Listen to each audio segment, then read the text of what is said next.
están? Muy buenas noches, bienvenidos a una nueva edición de Ciudadanos, una conversación urgente sobre la contingencia, como casi todos los miércoles. El miércoles anterior no, porque tuvimos el debate de la ANP en Coquimbo, pero ahora estamos de vuelta, como todos los miércoles en la noche, siempre en vivo para conversar sobre los principales temas de actualidad. ¿Quiénes nos acompañan hoy?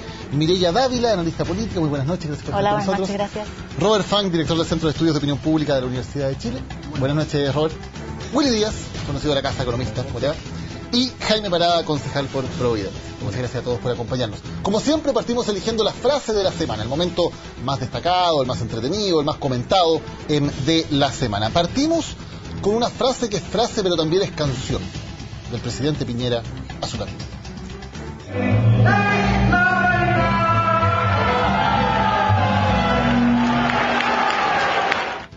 Ahí está, el presidente Piñera cantándole a su candidato. El rey. Cantándole al rey. Osvaldo Andrade, hablando del tema de la intervención electoral que está denunciando la oposición. Así derechamente le diría que nada. Creo que es muy poco lo que puede reparar. Las cosas que dijo el presidente fueron cosas muy contundentes, muy en la línea de floración de la derecha pinochetista, por decirlo así. Y finalmente el ministro de Salud, Jaime Mañalich, respondiendo hoy en la interpelación a quienes le decían que, desde la oposición le decían que nunca un hospital va a llevar su nombre. Esto les contestaba Mañalich. Y que no se les vaya a ocurrir ponerle a un hospital mi nombre.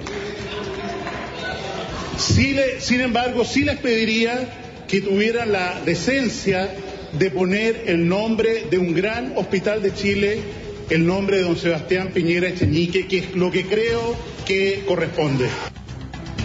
Ahí están las frases. Willy Díaz, ¿cuál nos queda? ¿Por qué me lo haces tan difícil? Bueno, Willy, que eres el decano de este panel, así que vamos a tener que participar. Me quedo con Andrade.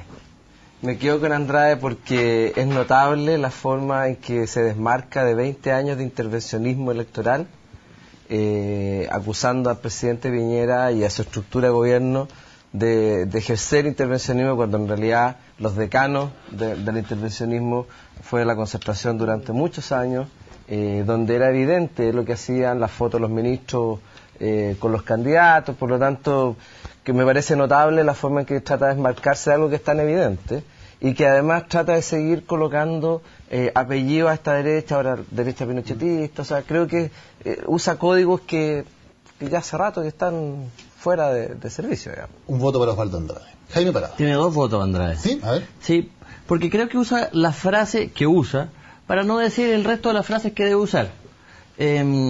Andrade no se le escucha hablar de nueva constitución, no se le escucha hablar de reformas educacionales, no se le escucha hablar de pueblo originario, no se le escucha hablar del programa de su candidata y solo se le escucha hablar de estos voladores de luces como el intervencionismo, que, concuerdo en este caso con Willy, es de lado y lado, ¿no es cierto?, de Güelfo y de Gibelino. Por lo tanto, Andrade dice cosas porque no quiere decir otras, entonces está llenando el espacio probablemente por algo que tenga que ver con el horror vacui. Perfecto. El terror al vacío. Mireya Dávila. Presidente Piñera, ¿Sí? Porque con todo lo que se ha peleado la coalición de gobierno, me parece notable que el presidente haga estos gestos hacia su candidata. Así que yo apoyo al presidente Piñera, aunque no lo haga generalmente. Robert Funk. Yo, esto parece ya, pero voy a decir Piñera también. Pero por otra razón. Para mí, si Piñera dice sigo siendo el rey, de alguna manera también es un guiño hacia sus ambiciones. Lo que se conversó mucho hace un par de semanas cuando dio el discurso respecto al presupuesto y el hecho de que él claramente tiene ambiciones y le va a costar mucho dejar el poder. 2 votos para Piñera entonces y 2 votos para Andrade. Son ustedes, como siempre, los que deciden. Ustedes pueden votar por Mañalich también. No sería la primera vez que no le hacen caso a los panelistas en el estudio. Así que ustedes deciden libremente aquí por quién votar. Y recuerden que con el hashtag Ciudadanos sus opiniones van a aparecer en pantalla. Con eso basta, ya dieron las opiniones, ya no pueden hacer nada más. El pueblo, hay que escuchar la voz del pueblo, como decía el Puma Rodríguez. Hablemos primero, en primer lugar, del intervencionismo. Ya tenemos por aquí algunas opiniones interesantes. Jaime, hablando del intervencionismo, ¿existe, crees tú, intervencionismo electoral del gobierno o no? ¿O está reclamando algo que no debería reclamar la oposición? Yo creo que hay que hacer las investigaciones pertinentes. No creo que hayan monopolizado el intervencionismo en los últimos 24 años. Sin duda ha habido intervencionismo para lado y lado. Pero de verdad, y en esto estoy con Marco, que ha hecho esta crítica y que me parece muy razonable, se usa el tema del intervencionismo y se usan otros temas de voladores de luces para pasar por alto los temas de fondo. Y en ese sentido, la candidatura de Marco, y en ese sentido lo que nosotros pensamos es que esta disputa duopólica por quién ha hecho más intervencionismo que el otro es precisamente un fuego artificial muy grande, un grupo de fuegos artificiales muy grande que esconde la real convergencia que existe en muchos términos entre la nueva mayoría o la exconcertación y la alianza. Si tienen que pelear por algo, van a pelear por las formas, porque en el fondo hay cosas que son muy parecidas. Mireya, que el presidente Piñera vaya el día sábado a una actividad de campaña de Belín Matei, o que el lunes en la noche vaya a una cena de camaradería de Belín Matei, ¿es intervencionismo o es sencillamente el presidente usando su libertad de expresión? Ahí hay que distinguir también la lógica de las formas, porque si el presidente usó medios públicos para hacer eso, probablemente ahí habría que ver bien la normativa. En general, tiene que ver con los estilos políticos, y en ese sentido la concertación sí pudo. Son prácticas que generalmente en épocas de campaña siempre se critican entre la oposición y el gobierno, pero yo tiendo a pensar que en general la concertación por atrás hacía menos esas cosas un poco más tan abiertas, en términos de que hacía menos abierta la presidente. concertación, Sí, yo creo que. O sea, el presidente, yo no recuerdo que haya ido a alguna cosa de los presidentes vigentes que haya tenido algún acto así. No lo sé. Recordemos que hoy en la presentación los ministros usaban los autos hasta para vender frutillas o frambuesa. Yo creo que en general... Frambuesa. Entonces eso es más... yo creo que en general tiene que ser la norma... Creo que aquí hay mucho más que eso. O sea, hoy día yo creo que aquí hay un problema que nunca ha sido bien discutido, y en eso... yo de nuevo insisto que algo nos echaron los vasos, estoy más de acuerdo con Jaime Mará esta vez. Aquí hay una cosa de fondo que nunca se ha discutido bien y no se ha zanjado bien, ¿no? La definición administrativa de intervencionismo es una cosa etérea, es una cosa críptica que en realidad no da cuenta de lo que hace un gobierno. Lo que hace un gobierno, su responsabilidad primera es gobernar para todos, pero también tiene que tener cierta honestidad de ideas y de principios por tratar de prolongar su obra. ¿Dónde está el límite? ¿Dónde debería estar el límite, mejor dicho? Punto. Yo creo que cuando uno deja de usar recursos públicos, y en el caso del presidente un poquito distinto, que la figura del presidente requiere de un nivel de protección. Ahí hay una tensión que no está resuelta en términos formales. Hay una cosa distinta. Los ministros perfectamente se pueden cambiar de auto. O sea, pueden no usar el auto fiscal y usar su auto. Casi todos tienen su auto, por lo tanto, yo creo que el día sábado, el domingo, o incluso un día después de las 7 de la tarde, que usen su auto y no el auto del ministerio, creo que no hace mucha la diferencia. En el caso del presidente tiene recursos públicos involucrados porque hay seguridad entre medio, hay una serie de otras cosas, digamos. Pero finalmente el presidente es la cabeza de una coalición que tiene ideas, las cuales fueron elegidas para gobernar, pero que también tiene que tener una cierta honestidad para tratar de prolongar esa idea. Yo estoy de acuerdo con eso. Estoy de acuerdo. Yo creo que también se entiende, yo creo que también los ciudadanos entienden que el presidente, los presidentes, tanto de las coaliciones anteriores como esta, y los ministros, tienen un interés en... O sea, es visto, de hecho, nosotros evaluaríamos, y probablemente lo vamos a hacer en unos meses más, como un fracaso el presidente si no logra que se reelija alguien de su sector. Entonces se entiende más o menos que apoyan, todo el mundo sabe quién apoya, pero este en el fondo es un tema de definiciones, un tema de esto es muy parecido a la regulación del lobby y otras cosas que en el fondo el problema que tenemos en Chile no es que tengamos tanta corrupción y que sean cosas, el problema es que no nos hemos puesto de acuerdo y a veces cuando sí nos ponemos de acuerdo igual no se respeta. El tema, por ejemplo, la propaganda electoral. O sea, hay cosas que están muy claras y no se respetan, por todos los lados no se respetan, y hay cosas que no están muy bien definidas y que la clase política logra funcionar o operar dentro de esos límites o entre esos límites o al borde de esos límites y tan al borde que no le hace ningún favor, no se hace ningún favor a ellos, porque resulta que todos nosotros después miramos y decimos, ¿sabes qué? Son todos iguales y todos se comportan y tienen cierta poco respeto por las normas, por la ley, están como por encima de la ley. ¿Pero alguien considera que el presidente Piñera actuó mal al ir al acto de Belín Matei el sábado y el lunes, o todos consideran que está dentro de su atribución?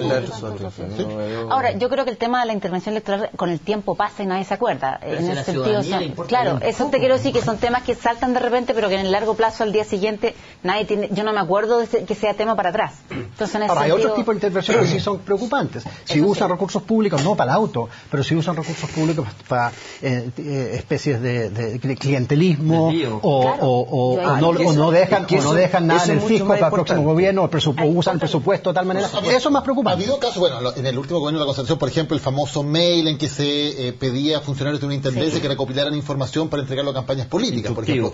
En ese caso sí se están usando recursos públicos, información pública, ¿no? Yo recuerdo en algunos de los gobiernos de Concertación, no me acuerdo cuál, de que el INDAP, que tiene mucho clientelismo, por así decirlo, entregaba estos certificados de bonificación y cosas, y hacía actos donde solo invitaba a los parlamentarios a la Concertación. Y los parlamentarios, los candidatos de la alianza, nunca fueron informados, o se enteraban y llegaban al final y se pusieron rosas. Entonces, ese tipo de cosas creo que es mucho más fiscalizable, mucho más regulada, que vaya en el auto, que no vaya en el auto. Ahora igual está más regulado ahora que antes. Pasa mucho, que de alguna forma se presiona a los funcionarios municipales para que vayan a hacer campaña por tal o cual candidato. O sea, pasan en el nivel nacional, pasan en el nivel macro y pasan en el nivel micro también. Y son prácticas que no están reguladas. Pero ahora no es menos que antes. ¿Se acuerdan, por ejemplo, de esa famosa foto del intendente de la región de Los Ríos en el gobierno anterior, que se iba bajando del auto con los brazos llenos de propaganda electoral a un acto público, digamos? O sea, son cosas que han pasado en gobiernos anteriores y que sí me parece que son intervenciones. Pero ha ido cambiando el sentido común en esos términos. Hoy día hay más fiscalización, ¿o no? Porque se van cambiando las normas. Entonces la señora que vendía frambuesa es menos tolerable hoy día que antes. Y el público está más pendiente. En ese sentido que hay una cierta fiscalización. La opinión pública está más sensibilizada frente al tema. Sí. Sin embargo, no son temas instalados por la opinión pública, sino que son temas instalados por la misma clase política para hacer pegarse patadas en las canillas. Ahora, hay una cosa que es súper evidente, que este Chile está evolucionando mucho más rápido año a año de lo que lo hacía cada 5, cada 10 años hace un tiempo atrás. Exponencialmente. Es muy rápido, porque hoy día, tal como decías tú, la sanción hoy día que hace cualquier ciudadano con el teléfono, toma una foto, sube un video, marca una cosa muy potente. Hoy día, el otro día, circulaba en internet una foto con una camioneta de la Municipalidad de Providencia, con unas palomas de Michelle Bachelet. Que la estaba retirando por eso, y no poniendo. Pero uno la veía que la estaban sacando, porque el tipo aparecía en una posición donde no se sabía si la estaban subiendo o la estaban sacando. Entonces, hoy día hay una ciudadanía, y eso lo hemos conversado en nuestros programas, mucho más empoderada, pero hay mucha manipulación de esa ciudadanía. Por supuesto. Porque esa foto es muy tramposa, porque hay una camioneta cargada de propaganda Michelle Bachelet, encomendada por el Consejo Municipal de Providencia para que sacara toda la propaganda ilegal. Sin embargo, apareció mucha gente de derecha diciendo, la alcaldesa Razo que se está poniendo. Claro, por supuesto. Independientemente que hoy hay mucha propaganda ilegal de Michelle Bachelet en Providencia que yo he estado fiscalizando. ¿Y la alcaldesa ha sido lo suficientemente proactiva para sacar esa propaganda? Yo he sido más proactivo que la alcaldesa, para ser bien honesto. Yo mandé a pedir un catastro de la propaganda ilegal que había con estos que llaman, que son una especie de monumentales que están en unos pilotes de cemento. Top size se llama. Top size. De los 28 que habían, 25 eran de Bachelet. Entonces eso da cuenta de lo que se viene. Yo me enojé un poquito y pedí a ver qué pasaba, y lo empezaron a retirar esa tarde. Y por uno que sacábamos aparecían 3 soldados al suelo, o sea, con soldadura. Entonces la cosa está bien complicada. Más allá del tema de si es intervencionismo o no, está el tema de lo que está haciendo el presidente Piñera, que está intentando compensar un poco tal vez lo que se vieron como declaraciones inamistosas hacia la candidatura de Evelyn Matei. ¿A qué está jugando el presidente Piñera en este último mes de campaña? A tratar de ganar votos, y yo creo que a tratar de, en el fondo, que la coalición no se pelee todo lo que se ha peleado ya. Entonces tiene una lógica también de componer un poco la tensión que hay interna, yo creo. Es un poco lo que yo decía antes, ¿no? Yo creo que se da cuenta que si bien él tiene otros intereses hacia el futuro, de alguna forma su legado también está muy amarrado al desempeño electoral que podrían tener los candidatos de derecha y la candidata presidencial ahora. Willy, tú has dicho acá en este mismo programa que tú no votarías por Piñera en 2017 por lo que ha hecho en estas últimas semanas. ¿Te cambian algo la opinión con lo que ha hecho ahora? ¿Qué te molesta de lo que ha hecho? Yo creo que a mí lo que más me molesta es tratar de monopolizar una agenda a costa de lo que es evidente de un gobierno que se quiere prolongar, que es dejar espacios y levantar las potencialidades que tienen sus candidatos para prolongar esas ideas. La Concertación en eso fue perfecta, lo hizo siempre muy bien. El presidente siempre tomaba paso atrás un año antes para que las potenciales candidaturas tomaran la fuerza y finalmente se viera que no sé. Aquí vimos durante septiembre una agenda muy ruda, donde el presidente forzó con sus propias ideas. Yo en eso no tengo tema, me parece bien que piense eso, digamos, pero dejó a la candidata de la alianza en una posición bastante más incómoda, donde tuvo menos exposición, donde se vio más acorralada, y yo creo que eso no le hace bien. Pero eso es propio de la coalición también. Yo creo que es una expresión más de la capacidad de coalición que tiene la derecha en Chile.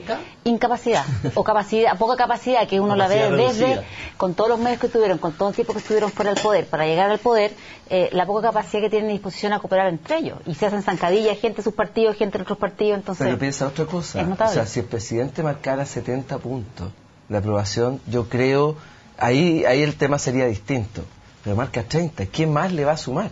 No hay una capacidad de traspaso de esa popularidad donde uno puede decir, bueno, aquí va a ser la diferencia. Sí, pero hasta qué punto eso no es consecuencia del propio liderazgo del presidente Piñera. Yo creo que ese argumento era tal vez posible al principio del gobierno, pero ya al final también, ¿qué es primero? Si la poca capacidad de coalición o la poca capacidad de liderazgo del presidente Piñera, que por tradición, en términos de la coalición, tampoco ha tenido mucho liderazgo, él más bien ha sido un liderazgo independiente, no es un liderazgo que aúne lógicas dentro de la coalición. Y para tener lógica de coalición tienes que tener mecanismos de consulta, de coordinación, de cooperación. Y yo ahí creo que la derecha da un poco al déficit en comparación con la coalición de la ¿No será, Robert, que incluso aunque el presidente Piñera no tenga una popularidad tan alta, de todas maneras a Evelyn Matei le falta todavía para alcanzar la popularidad del presidente? O sea, da la impresión de que Evelyn Matei todavía está intentando por lo menos consolidar ese voto más bien duro que ha tenido la centro-derecha, ¿no? Pobre Evelyn. O sea, lo que pasa es que está, de nuevo, entre la espada y la pared. Es parte de una coalición, representa un partido. Ya en las primarias vimos esto, ¿no? Y aunque ella no haya participado en las primarias, es una coalición y es un partido que ha tomado una decisión de proteger su base, de apelar a su base, y probablemente ha tomado en algún momento la decisión de que lo que le importa es poner todo el esfuerzo en el Parlamento y no necesariamente en la campaña presidencial. Y por lo tanto, Evelyn Matei tiene un discurso que apela a su sector y no está haciendo parece que no estuviera haciendo ningún esfuerzo para ganarse el centro, la centro-derecha, y es el espacio que Piñera vio, como siempre lo hace. Si Piñera tiene el comportamiento es ya histórico, ve el espacio, ve la oportunidad y va hacia allá. Y lo hace solo. Entonces, lo que ocurrió en septiembre fue una cosa muy rara, pero completamente lógica, que fue Piñera viendo ese espacio y diciendo, ya, aquí voy a construir algo para que sería mi proyecto de centro-derecha, pensando en 4 años más. Y Evelyn Matei, en el fondo, representa la UDI. Ahora, yo ahí creo que hay yo creo que, mira, aquí pasa una cosa que lo pensaba delante, lo siguiente. Si es cierto lo que tú estás diciendo, es decir, que el presidente Piñera está pensando en el próximo gobierno y está estructurando ciertos pilares para después hacer el apelativo racional, ¿no es cierto? Yo cerré el Cordillera, ¿no es cierto? En mi gobierno se cerró el penal de Cordillera y todas las cosas que pasaron durante septiembre. Hay un elemento que no es menor, y es que ese liderazgo que el presidente trató de construir mirando para adelante lo hizo pisando las estructuras de la UDI de Renovación Nacional. Sí. Lo hizo generando una fricción muy fuerte y generando fisuras potentes dentro de estos partidos de la alianza. Sin embargo, si las cosas se dan como supuestamente se van a dar y Lawrence Goldborn resulta ser senador por Santiago Oriente, después de todo lo que pasó, la verdad es que lo que uno tiene que mirar para adelante es que la carta que va a tener esta derecha pisoteada, quebrajada, todo, va a ser Goldborn. Pero tú estás presuponiendo que Goldborn es un líder natural. No, pero lo que yo estoy suponiendo natural es que la popularidad... Y yo creo que no lo es. No, lo que yo estoy diciendo es otra cosa. Es que el liderazgo de Goldborn en el Senado, el otro día de Clínica hacía una cosa un poquitito en esa línea, digamos, de que Goldborn iba a tomar el rol de Noboa dentro del Senado. Si eso es así, efectivamente... Goldborn tiene un espacio y tiene una posibilidad desde el Senado de poder construir su plataforma presidencial. Pero ahí está haciendo hay un presupuesto raro ahí. ¿Cuál? Que Goldborn efectivamente tiene un liderazgo político. Y no lo tiene. Yo creo que no lo tiene. ¿Por qué Goldborn y no otro? Goldborn no tiene ni discurso político, no tiene el discurso de Noboa, no tiene trayectoria. tú dijiste también, no tiene experiencia. ¿Por qué tendría que ser Goldborn, una persona que no viene del mundo, entre comillas, político, cuyo carisma parece más bien un artefacto de marketing que algo con natural a su persona? ¿Y por qué tendría que ser el heredero de la posta? No veo por dónde. Por lo mismo fenómeno que estamos viendo ahora.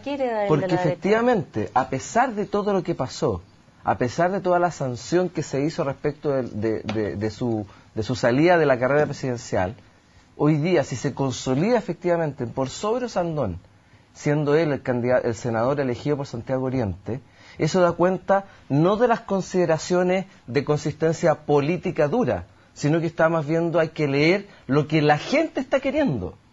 Y eso es algo que tenemos que considerar. Más allá de la tradicional forma de mirar a un político, de alcurnia, de tradición y todo, a lo mejor la gente está queriendo otro tipo de liderazgo. Es que no es un problema de alcurnia, yo creo un problema de experiencia y capacidad de manejar política. Por mucho que una persona sea mediática o haya sacado a los mineros no sé dónde, yo creo que eso es muy distinto a tener liderazgo político. Y yo creo que, y a mí me asustaría que una persona como Goldborn tuviera ese liderazgo de liderar a la derecha. Porque claramente la UDI, y RN son partidos, sobre todo la UDI, partidos sólidos en términos de estructura. Entonces, ahí vendió una pelea interna con respecto a quién reemplaza, porque además Goldborn tampoco hereda. La derecha tiene un conflicto, a mi juicio, que tiene que ver con su herencia cultural, que es el apoyo a la dictadura. Y eso es muy fuerte. Yo me acuerdo cuando detuvieron a Pinochet, fueron varios en un charter a Londres. Entonces, ahí la derecha tiene un conflicto no resuelto con respecto a si dice yo apoyé la dictadura o no, y eso le va a pesar siempre. Ahora, esto de la falta de liderazgo no es lo mismo que se decía de Lavín, por ejemplo, en 96, 97, o de Bachelet en 2002, yo creo que es distinto, porque Lavín tiene una trayectoria distinta dentro de la UDI que lo que tiene Goldborn, y Bachelet también. Son políticos, yo creo que la experiencia política no es menor, y yo creo que precisamente es un síntoma de preocupación en una sociedad cuando pueden llegar al poder o tener influencia personas que no tienen esa experiencia. No porque sea genial, sino que porque tienes que saber hacer tu oficio, ¿no? Pero insisto, el tema no son necesariamente liderazgos. Aparte que nos peleamos no son liderazgos. El tema es cómo se reordena el universo político, y Chile está en eso ahora. El fenómeno de Velasco, el fenómeno de Parisi, o sea, de alguna forma, y yo creo que eso es lo que huele Piñera. Entonces Piñera a lo mejor no está construyendo su liderazgo, a lo mejor no está perdido. Yo creo que sí está pensando, pero yo creo que también estaría satisfecho que en 4 años más se ofreciera un proyecto centro-derecha con o sin él como candidato, pero un proyecto centro-derecha que uno ya vio algunos elementos al comienzo de este gobierno, ¿no? Cuando nombró a algunos demócratas cristianos, que empezaron a hablar de que Hinspeter habló de una le fue mal. Pero ahora vio, con los 40 años, vio la oportunidad de dar señales de que hay gente en la derecha, y con lo de Velasco yo creo que también, que hay un mercado para crear algo, y yo creo que eso apunta. Los liderazgos vienen después. Y esa creación podría ser incluso fuera de RN. Se los pregunto por lo de Daniel Platowski, piñerista, digamos, que ha renunciado a RN. ¿Podría ser un de que tal vez hay una idea de formar un piñerismo incluso fuera de RN, con una estructura nueva? Lo que pasa es que si seguimos la lógica chilena de la historia, que puede que cambie, los partidos políticos importan. Puede que no importen los vínculos con la sociedad ni muchas cosas, pero a la hora del poder, quienes deciden son los partidos. Y yo no veo, por mucho que haya un cambio en los partidos, que cambie eso. Pero no sabemos todavía. Yo lo veo sobre otra plataforma política. Yo creo que en ese sentido el Estado chileno, la gente que llega al poder, tiene estructuras partidarias, y la élite de alguna forma va aprendiendo eso. Por algo Velasco está creando un partido. Por algo la gente que le interesa la política se va en un movimiento. Pero una cosa que yo se llama Meo es que reconoció eso, ¿no? Y Meo lo dice que hubo que armar algo. Marco ha sido el más exitoso en eso, porque Marco logró finalmente no solamente consolidar en un partido político todo su ideario, sino que además logró llevar candidatos en todo Chile, construyó una base electoral de elección popular muy relevante, con su esfuerzo personal de sus ideas de futuro. ¿Y le está sirviendo? Yo creo que sí nos está sirviendo, pero me choca un poco la palabra sirviendo, porque eso verlo como con esta vocación instrumentalista que tendría supuestamente el Partido Progresista. Déjame decirte que hoy día hay muchos liderazgos dentro del partido que tienen que emerger, porque todo esto tiene un periodo de incubación, que van a ser potentes. Aquí se ha tratado de tildar a Marco de personalista, cuando en realidad hoy día ya tenemos 10 alcaldes, 50 concejales, candidatos por todos lados, un líder natural que es Marco, pero el movimiento progresista representa precisamente la capacidad de haber hecho una fisura, una fractura en un modelo que se creía muy rígido, que era un cierto tipo de derecha y un cierto tipo de izquierda. Nosotros fisuramos la izquierda y entramos por la vía de un progresismo, un izquierdismo mucho más parecido al europeo, que a este izquierdismo más conservador que el que representa Andrade et al. ¿Y ciencia ficción? Si a Enrique Ominamis le pasara lo que le pasó a Longueira, ¿el partido sobrevive? Yo, estoy seguro que sí. Porque yo que estoy en la estoy pensando en la lógica que yo lo veo de fuera. Estoy en la interna, por supuesto. O sea, aquí tú estás trabajando sobre la tesis de que Marco es el puntal, la base de toda la estructura del partido. Y efectivamente, su liderazgo es convocante. Por supuesto, pero estoy seguro que el partido va a trascender porque hay un cierto grupo de valores, de ideas que esperamos trasciendan a la persona. Tenemos que hacer una pausa en Ciudadanos. De inmediato volvemos, una pausa y ya estamos de vuelta con más conversación en Ciudadanos.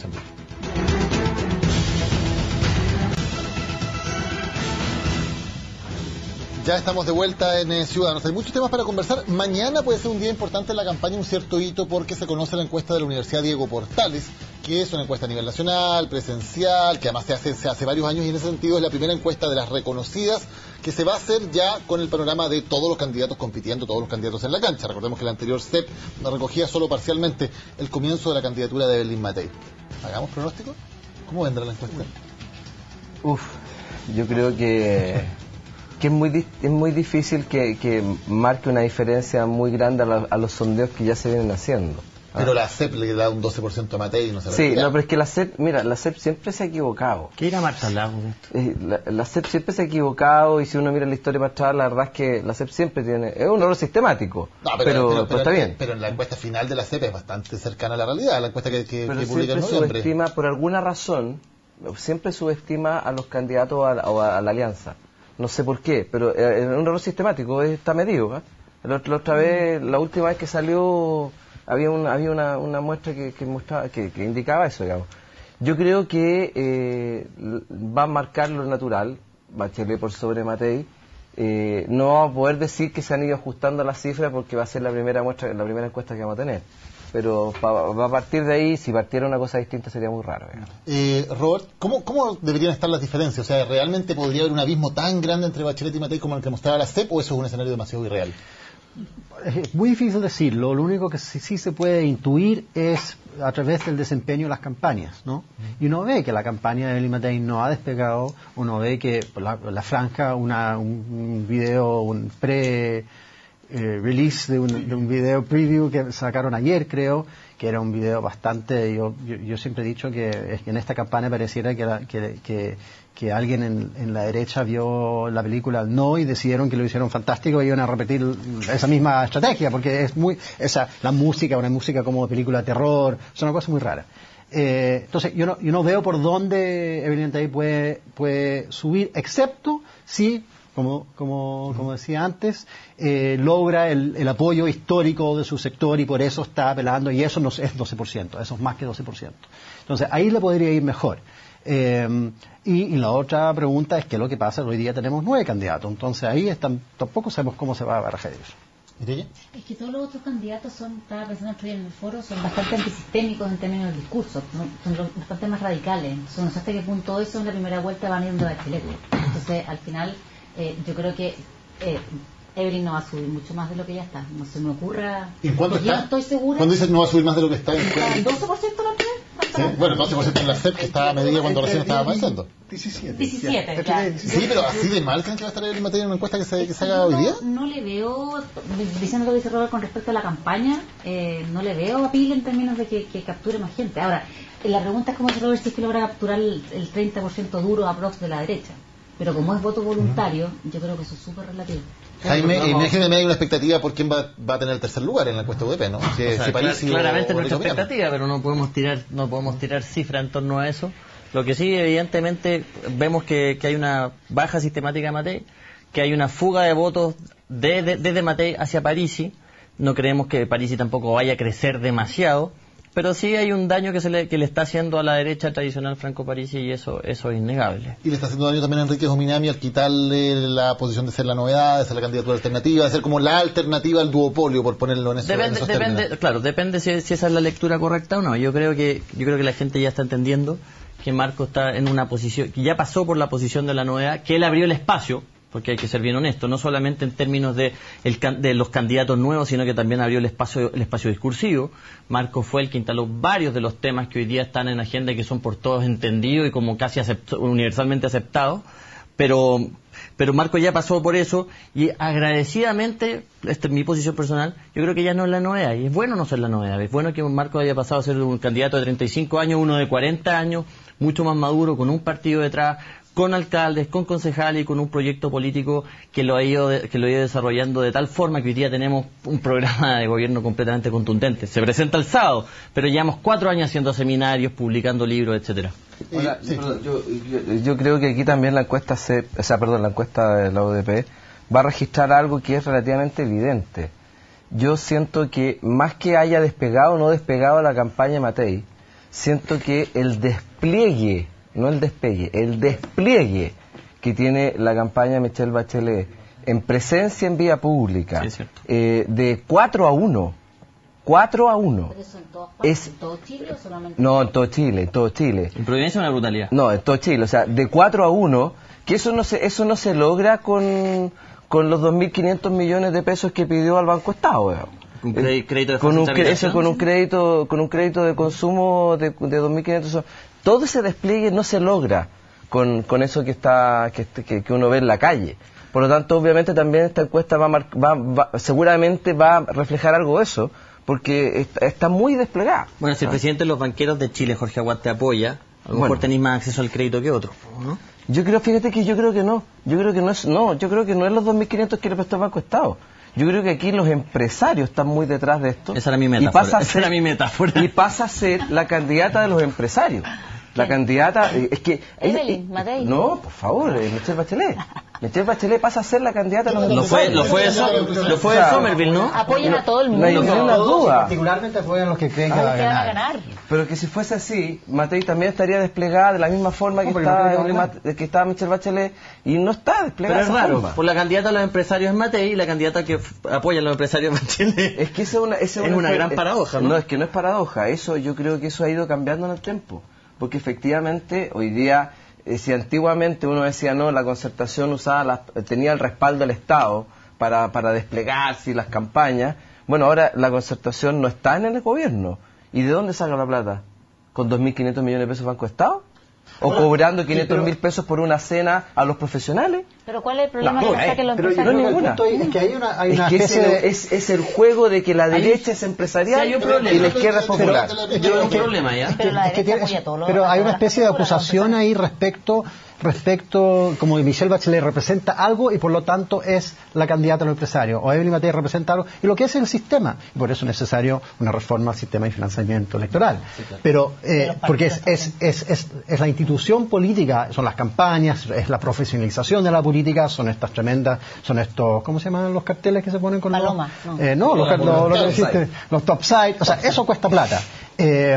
Y por lo tanto, yo creo que hay que tener cuidado en como acusar a un político de alguna manera representar el empresariado, cuando en el fondo lo que están haciendo lo que tienen que hacer de los sistemas que tenemos. Hay una Pero cosa además como el depende del 2 más 2. empresariado, yo creo. O sea, si uno propone reforma tributaria y el otro no, yo tiendo a pensar que si yo fuera empresario me quedo con el candidato que no quiere hacer reforma tributaria. Y en este caso la candidata de la derecha no quiere hacer reforma tributaria. Pero además en términos de modelo económico la Concertación no es una amenaza para la Concertación no fue una amenaza. Entonces en esos términos también hay que distinguir el tipo empresario. Somerville no fue el que dijo que los empresarios amaban al lago. Exactamente. Sí. Eso es razonable también. Pero, o sea, ¿por qué tiene que ser malo? Yo no entiendo por qué. No, si no hay juicio de valor, si es bueno es malo. Yo creo que el empresario apoya a todas las campañas que pueden ganar. Lo que a mí me genera ruido es este estereotipo que se sigue tratando de instalar de que la derecha es empresarial y la izquierda es popular.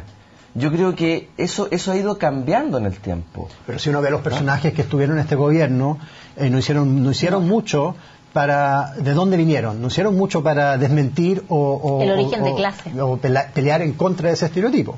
Totalmente. La campaña de Goldborn nació en Maipú era precisamente reivindicar. Pero era negrito Harvard. Por eso el negrito de Harvard también existe. Es posible. ¿no? Es posible. Bueno, no es probable, pero es posible. Pero es que a eso es lo que voy. Yo creo que para mí lo que he visto en los últimos años, digamos, de fenómeno político, creo que lo más relevante ha sido esto que se ha tratado de consolidar en la derecha, que es la derecha social, la derecha popular.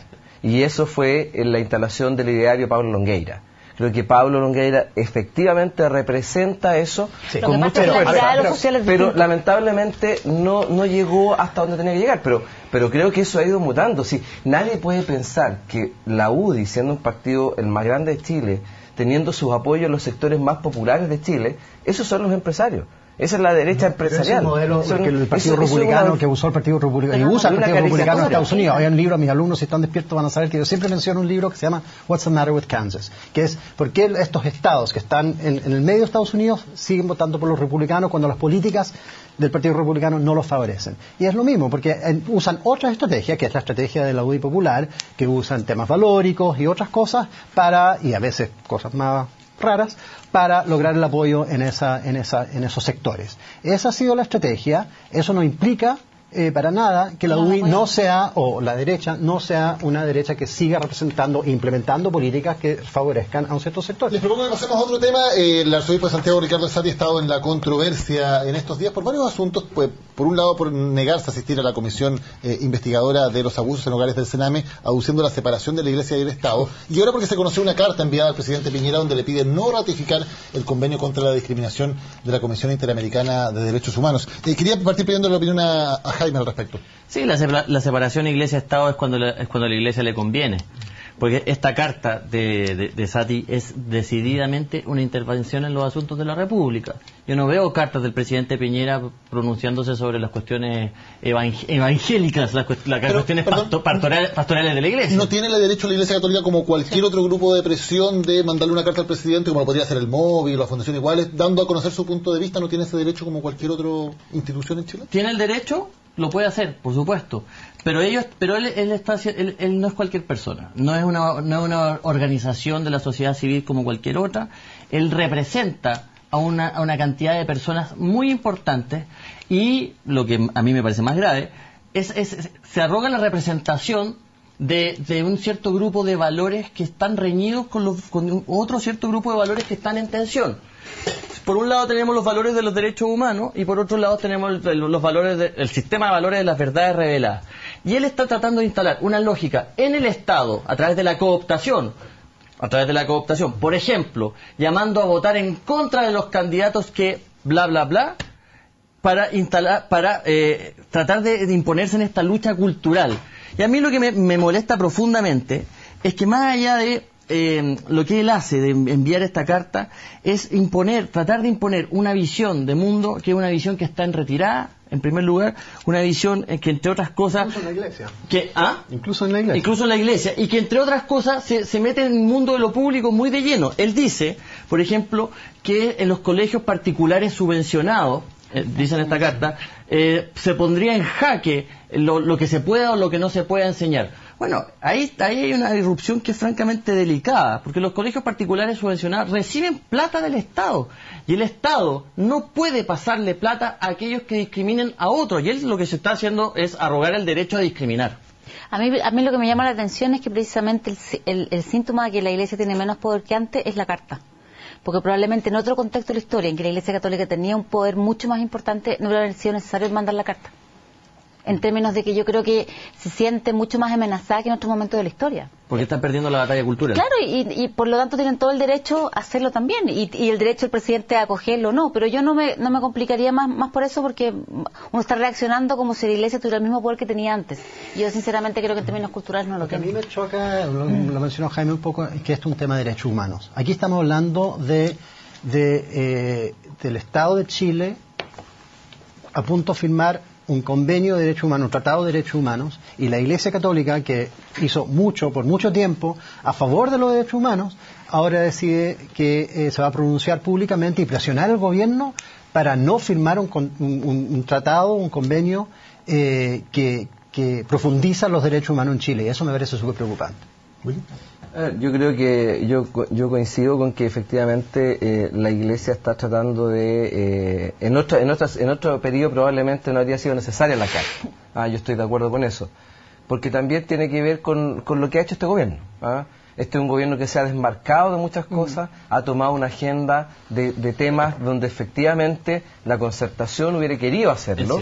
Cerrar Esperanza Cordillera, el acuerdo de vida en pareja, o sea, ha dado pasos mucho más allá de lo que la concertación en esos temas nunca dio, pudiendo haberlos dado siempre, digamos. ¿Puedo destacar no algo es en torno a cierto. eso? Y es cierto. No, sí es cierto. Yo soy una persona que está muy alejado del mundo de la derecha. Pero hoy día, mientras estamos con el tema de Sati, se lanza un manual que se llama Discriminación en el contexto escolar. Algo que no se hizo durante la concertación y que llama a los profesores y a la comunidad escolar no solamente a respetar, sino que a apoyar a las personas homosexuales y a apoyar a los hijos de padres homosexuales. Eso no pasó. Mi argumento nunca. no tiene que ver con que no se haga en este gobierno. Mi argumento tiene que ser que no siempre se pudo hacer en la concertación. Entonces, en ese sentido, ¿Cómo se pudo hacer? no necesariamente se pudo hacer. Presentar un proyecto de No, ley no, que no. se puede hacer. No, esto es una política pública, No. esto no es un proyecto de ley, esto es una política pública y esto es una decisión política que durante el gobierno de Bachelet, que se lo pedimos, no lo hizo. Eso sí, pero estoy pensando, yo cuando hablo de concertación pienso en los 20 años y tiendo a pensar que la concertación en términos de coalición política tuvo una lógica más bien de transición al principio y hay cosas que yo creo que de alguna forma no pudo porque no tenía el apoyo legislativo y otras cosas que se autoconvenció de que no podía hacerlas. Esto Yo fue creo el que gobierno de esta Bachelet. lógica y la derecha, como no le tienen miedo a la derecha porque es de derecha, se siente con la libertad para hacerla. Pero Ahí hay una el lógica de largo plazo. presidente Piñera probablemente no lo va a alcanzar a promulgar en su gobierno, no sabemos todavía, pero al menos está avanzando en el ABP, que fue una promesa de campaña importante en ese sentido. Robert, ¿te parece que ese también es un éxito que va a estar tal vez al haber del presidente Piñera?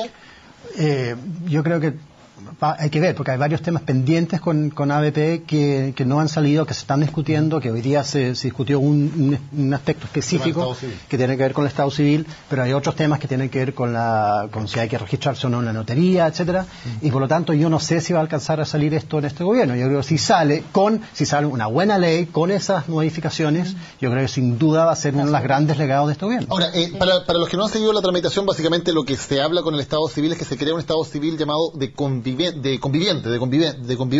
distinto a ser soltero o a ser casado. ¿Les parece a todos una buena idea eso o hay alguien que esté en desacuerdo? Perdón, a mí me parece una buena idea. O sea, creo que hay personas que han decidido por distintas razones no casarse, entre otras porque les parece que la institución del matrimonio, por ejemplo, es una institución muy férrea, que tiene una carga cultural muy pesada, por algo no se han casado, pero sí que viven en una regulación tal que siempre existe el miedo de, por ejemplo, qué va a pasar con los bienes o qué va a pasar con los hijos, etcétera. Me parece muy positivo que exista la ABP. En ningún momento debe plantearse como que es algo como que es algo que vaya a anular la lucha por el matrimonio igualitario, porque son dos instituciones distintas y por de pronto nosotros como organización de la sociedad civil, el móvil hablo ahora, vamos a estar muy atentos a que eso esté en los programas de gobierno de aquellos que dicen ser progresistas. Sí, yo creo que efectivamente es un paso importante el poder generar un Estado civil que es una realidad en la sociedad chilena. Creo que los derechos desprotegidos de parejas homosexuales o de parejas heterosexuales que por alguna razón deciden no casarse y después de muchos años de convivencia uno de las parejas, una parte de la pareja, ¿no es cierto?, deja de vivir y se genera una serie de inconvenientes que creo que eso hay que reconocerlo. Si la historia chilena muestra mucho de eso y es una realidad. Por lo tanto, uno no puede cerrar los ojos y mantener ciertas estructuras rígidas sin reconocer cómo va evolucionando la sociedad. Sí, no, totalmente. Las leyes regulan, pero también dan señales. Y yo creo que algo como la ley de ABP lo que más hace, particularmente siendo un gobierno de derecha, es que manda una señal muy fuerte respecto a cuánto ha cambiado, uno podría decir avanzado, pero cambiado la sociedad chilena. Si uno piensa las discusiones que hubo hace no tanto tiempo respecto al divorcio, no es tanto tiempo, la velocidad con la cual ha cambiado la sociedad y las instituciones políticas siempre van por detrás, y son mucho más lentas que la sociedad. Pero yo creo que eso es súper importante. Ahora, respecto al matrimonio, yo creo que una preocupación, pero un asunto a ver en el futuro es que esto no se convierta en una excusa para decir, bueno, ya tienen ABP, por lo tanto ya no hay nada más que conversar, porque en realidad, pensando en ese cambio, en esa evolución, si uno mira hacia el lado, hacia Argentina, hacia otros países, ya están también ya hablando de otra cosa que el matrimonio. Tenemos que ver quién fue el ganador de la frase de la semana. Recordemos que aquí hubo 2 votos para Piñera y 2 votos para Andrade, y ninguno para Mañalich. A ver si les hicieron caso. Vamos a revisar cuál fue la votación de la gente a través de Ciudadanos, con sus comentarios, etcétera. A ver, ahí está. ¿Quién ganó? Mañalich fue. Dicho y hecho. No, yo creo que vamos a alegar. No, exigimos el conteo de votos. Sabía que iba a pasar eso. Cuando no hubo ningún voto de Mañalich, sabía que iba a ganar Jaime Mañalich. Mañalich estuvo toda la noche. Toda la clínica Las Condes llamando por teléfono. Estuvo votando por separado. Muchísimas gracias por haber participado en esta edición de Miércoles de Ciudadanos. Y nos dejamos con la que es la frase de la semana de Jaime Mañalich. Que esté muy bien, nos vemos el próximo miércoles. Que no se les vaya a ocurrir ponerle a un hospital mi nombre. Sin embargo, sí les pediría que tuvieran la decencia de poner el nombre de un gran hospital de Chile, el nombre de don Sebastián Piñera Echenique, que es lo que creo que corresponde.